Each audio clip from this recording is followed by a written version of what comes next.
class that fight. Oh, the boxing purists. That's correct. I don't care about them neither, but the fans I do care about, and I give them a good fight, and that's all that matters. Ultimately, of course, he's fighting. Big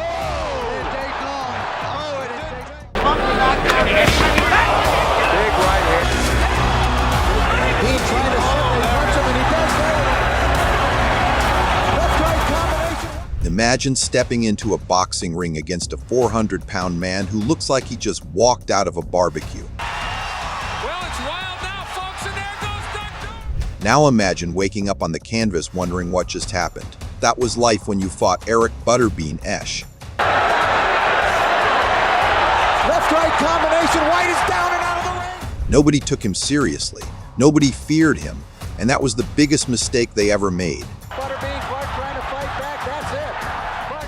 Tonight we break down 4 of the most savage finishes in Butterbean's career. And down goes Dragon, hits his head. And trust me, every single one of them will make your jaw drop. Real quick before we dive in. So there's one that's a little better. That's Robert. If you are new here, welcome to the Band-Aid Battalion MMA. We cover the sickest moments in combat sports, so hit that like button, smash subscribe, and turn on notifications. You don't want to miss what's coming next. Now let's get into it. So picture this. It's 1995. Butterbean is barely 8 fights into his professional career. He is still figuring things out, still learning, still raw, and then Paul Springer shows up. Now Springer wasn't some random nobody off the street. This guy was a national powerlifting champion. He had serious strength. Ladies and gentlemen, Paul Springer. The kind of guy who could probably bench press a small car. He walked into that ring with one simple game plan: use his power to overpower Butterbean and survive the night. Sounds reasonable, right? Wrong. Because here's the thing about Butterbean that nobody ever figured out until it was too late. He didn't need to be fast. He didn't need to be technical. He's an APF National Powerlifting Champion. And he's trying to lift Butterbean. He just needed you to be in front of him for 1 second too long. Butterbean had dropped down to make weight for this fight. 2 weeks of cutting, 2 weeks of sacrifice. And the moment that bell rang, every pound he had left was aimed directly at Springer's face. Springer came charging forward just like he planned. Powerlifting champion. And Butterbean simply waited for his moment. One shot, one single punch that connected perfectly. Like most in their debut, Paul Springer can probably give it, but can he take it? 47 seconds. That's it. That's the entire fight. Springer walked in thinking his strength was enough. He walked out less than a minute later with absolutely nothing but questions. Winner by knockout victory, still undefeated, Eric Butterbean Esch. Butterbean had barely started his career, and he had already figured out the secret. You don't need to be pretty to destroy someone. You just need to be accurate. But Springer was just the first domino to fall. And as Butterbean moved into the 2000s, the opponents got bigger. They got stronger. They got more confident.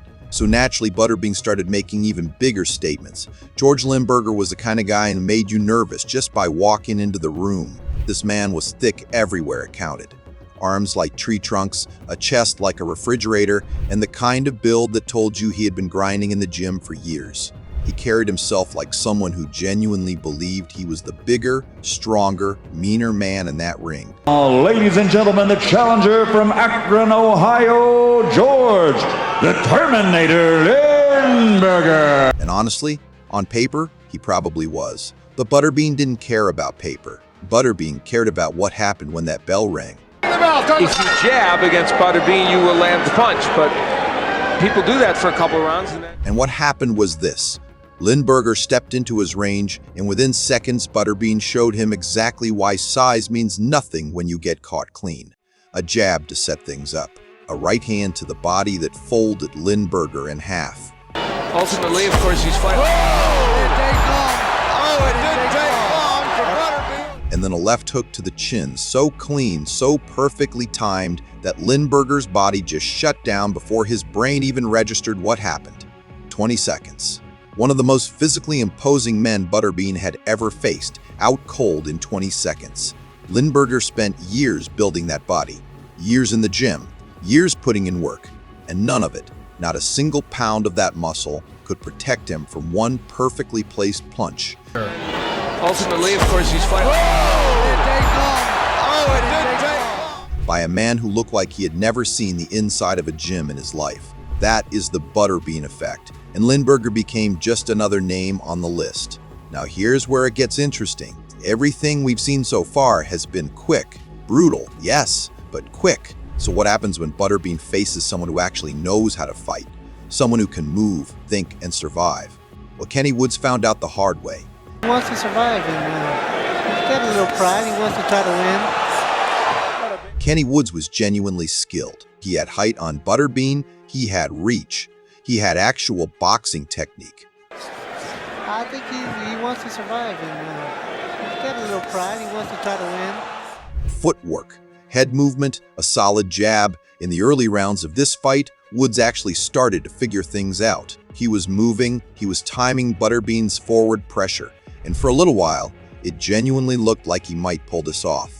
Strategy is to try to keep away, keep his jab out there, and keep Butterbean off of him. But here is the part nobody talks about enough. Butterbean carried over 100 pounds more than Woods into that ring. Every single punch Butterbean threw had that extra weight packed behind it. Advantage. That makes a big difference. Oh, good left hook. Every time he moved forward, it was like a wall slowly closing in. Woods could dodge. He could survive a round or two. Butterbean took the first round rather handily. But he couldn't dodge forever. That pressure, that constant, relentless, suffocating pressure slowly took everything out of him. His movement got slower. His hands dropped a little bit lower. His breathing got heavier. Round by round, the energy that kept him alive in round one started disappearing. And then Butterbean saw his opening. Woods leaned in slightly, just for a split second, and Butterbean fired an overhand right that landed exactly where it needed to. Away. Oh, right, he goes. Woods didn't stumble. He didn't try to grab the ropes or fight to stay up. He just went straight down, face first into the canvas, and it was over before anyone could even react. Look at that. The left chin, left side of the chin. 2 rounds. That's all it took to shut down a man with real skills, real ability, and real heart. Woods did everything right. He just couldn't escape what Butterbean brought to that ring. So we've seen quick knockouts. We've seen a skilled fighter get dismantled. But our last fight tonight was something completely different. This one wasn't a highlight reel moment. This was a war. A brutal, grinding, 3-round battle where Butterbean had to work for every single second of it, and somehow that makes it the most impressive one on this entire list. Kevin Talon refused to die. That's really the only way to describe this fight. Talon came into the ring against one of the most feared punchers in heavyweight boxing, and instead of folding like so many others did, he just kept going. He won a 1-round KO over, takes it where the most cameras are. Round after round, he absorbed punishment that would have ended most careers. 40 how many fights does he have? Well, Talon just got knocked, and Butterbean can knock out. He got hit, he got hurt, and he kept getting back up. 3, 4, 5, 6, 7. But Butterbean was patient. That's what made him so dangerous when he wanted to be. He wasn't rushing, he wasn't panicking, he was just slowly, methodically taking Talon apart piece by piece. So the body goes back up to the head. That's if he stays on him. There again, as he's going down. First, the body. Butterbean started hammering the midsection. Shot after shot designed to drain Talon's stamina, make his legs heavy, make his arms feel like they weighed 1,000 pounds. Then once the body was done, he went back up to the head. How many fights does he have? Well, Talon just got knocked, and Butterbean. And Talon, who had been fighting on willpower alone for 2 rounds by that point, simply didn't have anything left to protect himself with. By round 3, the fight had only one ending. Butterbean set up an uppercut on a man who was covering up but running completely dry on gas. The punch landed, then another shot, then another, and the referee stepped in because there was nothing left for Talon to give. Can nail him a little bit, like Funmaker, and Butterbean finishes him off here in round number 3. 3 rounds. Talon showed more guts than almost anyone Butterbean ever fought. But guts alone cannot save you when a 300-plus pound man has spent 3 rounds systematically breaking you down from the inside out. And Butterbean finishes him off here in round number 3. So that's the Butterbean story right there. Now I want to hear from you. Drop a comment right now. Was Butterbean the most underrated killer in boxing history, or was he just a man who knew exactly how to play the game better than everyone around him? Let me know. If you enjoyed tonight's video, smash that like button, subscribe to the Band-Aid Battalion MMA, hit that notification bell, and come back for the next one.